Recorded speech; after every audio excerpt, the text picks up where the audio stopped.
Ayun na, magandang araw po mga idol, mga ka-adventure, mga ka-journey. Kumusta po kayo? Ako po muli sa Taong Gala. Sa araw na ito mga idol, kwentuhan lang tayo. Kasi habang nagbabasa ako ng aking mga vlog, ito po yung aking vlog patungkol po kay Kenneth. May nag-comment kasi doon na nakapukaw ng aking atensyon. Ewan ko lang mga idol kung kilala nyo ito si Almera Aguilar. Almera Aguilar, tama pa? 246 yun. Ang sabi po niya doon ay buti naman daw, buti naman daw at hindi na si Intoy at Nika ang iyong topic. Kasi kapag si Intoy at Nika ang iyong topic ay walang views. So, natawa ako. Sa kabilang banda mga idol, kung atin pong i-analisa itong sinabi, ito po ay pagpapatunay lamang na minamaliit niya ang supporter ng adventure. Ako, tulad ng sinasabi ko, muli kong ipapaalala sa kanya ay yung tinatawag na the quality, the value of quantity and quality. Alam niyo po ba mga idol na bagamat sinasabi natin lagi na maaaring hindi sakto ang bilang ng followers ni Intoy dahil hindi man niya naabot ang 100,000. Pero yung value ng suporta na ipinapakita ng mga adventure ay mas higit pa.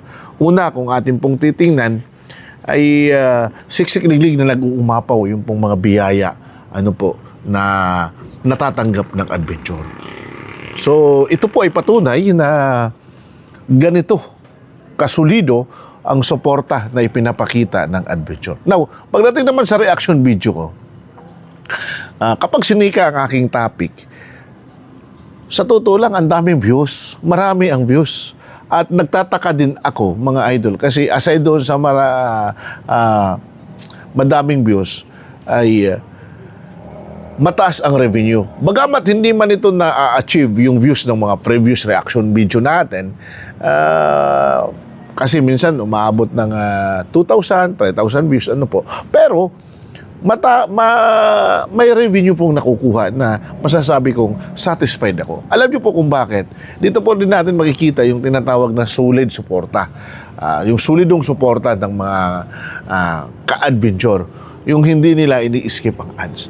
So, siguro marahil, itong si ate, po na nag-comment, ay hindi ko lang alam kung masyado niyang minamaliit ang mga supporter ng adventure.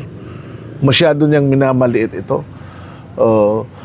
Pero ang hindi niya alam, kumbaga sa kanta, iba ang may pinagsamahan. Maliit lang, pero at least andyan po yung solido. Ako, ma-appreciate ko yan mga idol kasi ilang beses na tayong nag-reaction dito sa adventure. Ilang beses na tayong nag-reaction sa journey. Talagang kumbaga nakukuha natin yung suporta. Sa kabilang banda, pwede rin din itong tingnan natin yung tinatawag na yung parang isang mensahe na gusto lamang nila mahikayat ka na, huwag ka nang mag-reaction.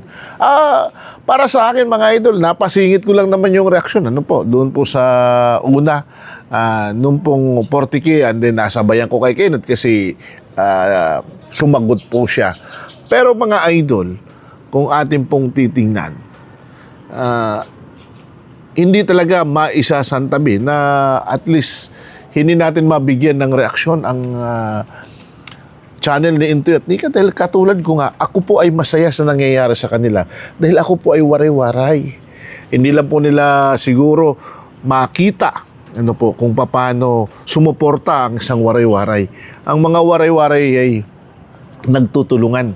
At sabi pa nga kapag kinanti mo ang isa, kahit hindi man yan na magkakilala, basta't alam niyang waray ka, ay andyan po yung suporta na ibibigay. Ganyan po ang pamantayan, ganyan po ang batayan, ganyan po ang kumbaga kwalifikasyon na ibinibigay po ng adventure. So doon po kay atin nagsasabi na hindi ko nakukuha yung saktong suporta o yung saktong numero, yung saktong views, parang nagkakamali po kayo. Huwag po natin maliitin ang supporter ng Adventure.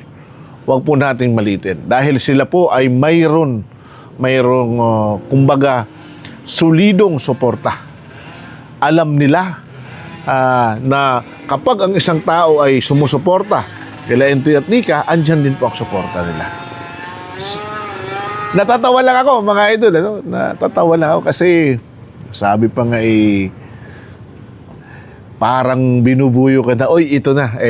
Kaya nga ho, sabi ko, dito sa social media, ang mauto, talo. Kasi kung dati, ayaw nila sa mga vlog ko. Kung titingnan naman natin, mga idol, yung mga komento nila, doon po sa reaksyon ko kay Kinit, dami namang ayaw. Nagulat nga lang ako dito na ito pa lang, bukod tanging sumang-ayon na buti na lang daw ay hindi na sila Intoy at Nika ang nire-reaksyonan mo. Para tuloy napansin ko na sobrang kabasher naman nito, kung dati may nananalangin sa channel nila Intoy, sa mga sponsor na mawawala, pero habang patuloy ang kanilang pananalangin na mawala yung mga sponsor nila Intoy at Nika, tingnan nyo naman po, ay bumabaha po ng suporta. Andyan po yung talagang siksikliglig na suporta ng kanilang mga supporters at ng sponsor. Ako para sa akin, tulad ng sinasabi ko, hindi na ho mawawala ito. Tingnan niyo po yung mga latest update ngayon. Kaila Intoy, yung 2 box na ibigay mula po sa US.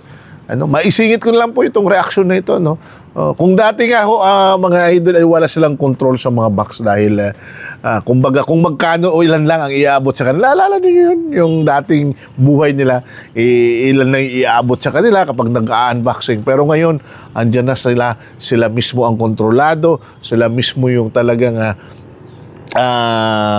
nagsasawa doon sa mga natanggap nilang biyaya. At ito marahil ay isa din po sa mga dahilan at rason dahil talagang para sa akin ito po ay eyesore.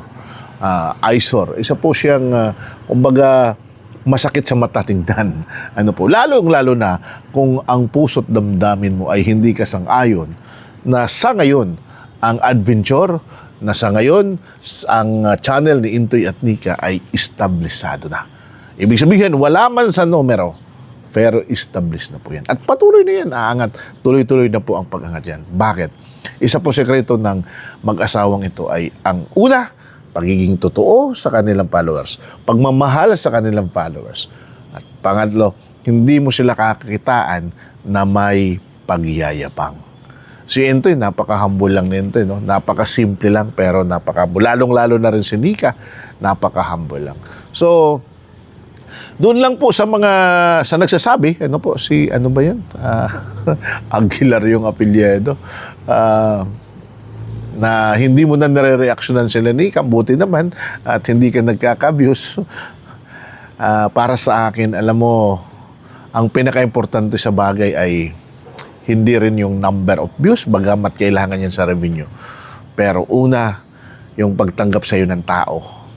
Kung paano ka nire-respeto, paano ka ginagalang, at kung paano tinatanggap ang iyong mga punto de vista. Ako po si Taong Gala, mga idol. Ito po'y kunting reaksyon lang dahil pagbigay ko lang ng kasagutan doon po sa na-comment sa ating pong page, sa ating pong channel.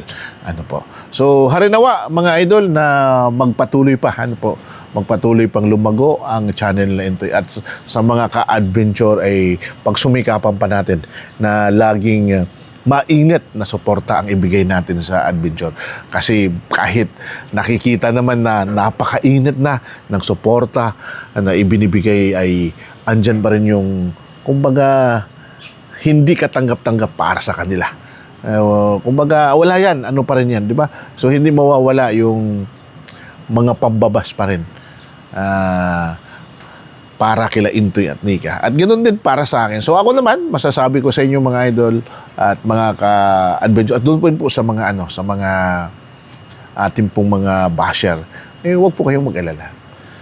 Kasi iba po ang pinagsamahan ng mga waray. Hanggat andyan at tinutugaygay nila Intoy nila Nika ang tagumpay, patuloy po tayong magsusubaybay sa kanila. At ganoon din po kaila Kuya Noy, ano? Kuya Noy, Ate Mingay, kung maririnig mo man ito at kayo po ay nasa Bulacan, tinatanong ko kung saan kayo sa Bulacan.